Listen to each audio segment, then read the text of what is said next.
Salam, saudara. Kita akan belajar dari sejarah perjalanan bangsa Israel. Saudara, bangsa Israel pernah menjadi satu kerajaan yang begitu jaya, kerajaan yang begitu luar biasa di tangan seorang raja yang bernama Daud. Kerajaan ini menjadi besar, menjadi kokoh, dan menjadi kuat dan sangat luar biasa. Namun dalam perjalanan sejarah yang cukup panjang, maka kerajaan Israel ini mulai mengalami satu kehancuran. Mulai dari terjadinya perpecahan di zaman Raja Rehabeam dan terakhir di zaman pemerintahan Raja Sedekia. Maka kerajaan Israel Selatan atau Yehuda pada akhirnya menjadi runtuh. Saudara, Nabi Yeremia pernah memperingatkan Raja Sedekia ketika Yerusalem dikepung oleh tentara Kasdim, supaya Raja Sedekia ini menyerahkan diri kepada tentara Kasdim agar Raja Sedekia ini boleh selamat. Tetapi rupanya Raja Sedekia ini bermaksud untuk mengadakan perlawanan terhadap tentara Kasdim ini. Dan akhirnya kita melihat bagaimana Raja Sedekia ini akhirnya tertangkap dan kerajaan Yehuda harus runtuh.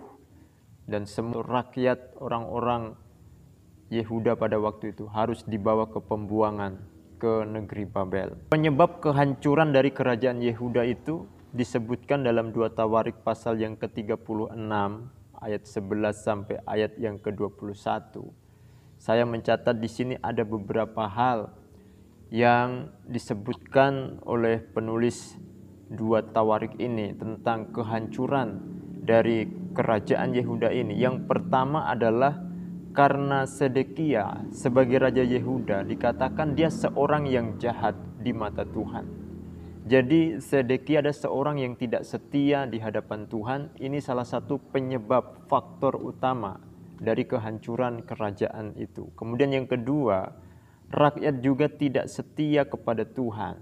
Mereka meremehkan firman Tuhan, nabi-nabi yang diutus Allah kepada mereka. Dalam 2 Tawarik 36 ayat 14 sampai ayat yang ke-16.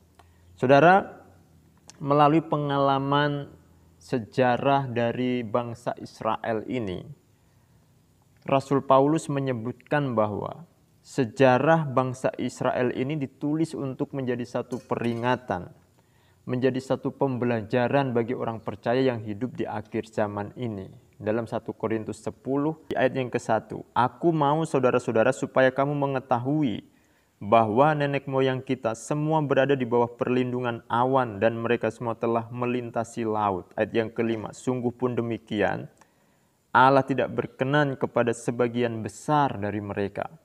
Itulah sebabnya mereka dibinasakan di padang gurun." Ayat yang ke-11, "Semuanya ini telah menimpa mereka sebagai contoh dan dituliskan untuk menjadi peringatan bagi kita yang hidup pada waktu zaman akhir telah tiba." Jadi lewat sejarah perjalanan bangsa Israel ini kita bisa belajar dan kita bisa melihat satu peringatan untuk kehidupan kita orang percaya, agar kita belajar dari perjalanan mereka ini bahwa akibat ketidaksetiaan bangsa ini terhadap Tuhan, maka kerajaan yang begitu kokoh, kerajaan yang pernah begitu termasyhur ini akhirnya harus runtuh. Saudara, dari sejarah itu, dari perjalanan kerajaan Israel ini, kita belajar betapa pentingnya kesetiaan. Dan kita belajar bahwa setiap bentuk ketidaksetiaan umat Allah itu akan ada konsekuensi yang pasti yang akan dialami atau akan terjadi atas hidup mereka.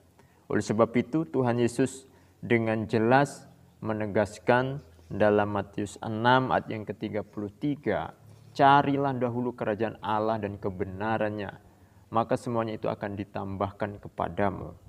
Itu berarti bahwa kesetiaan kepada Allah dan kesetiaan kepada kebenarannya itu harus menjadi fokus utama perjalanan hidup orang percaya. Itu harus menjadi tujuan hidup orang percaya. Bagaimana kita setia kepada Allah, setia kepada kebenarannya. Oleh sebab itu, tetaplah setia sampai kita mati.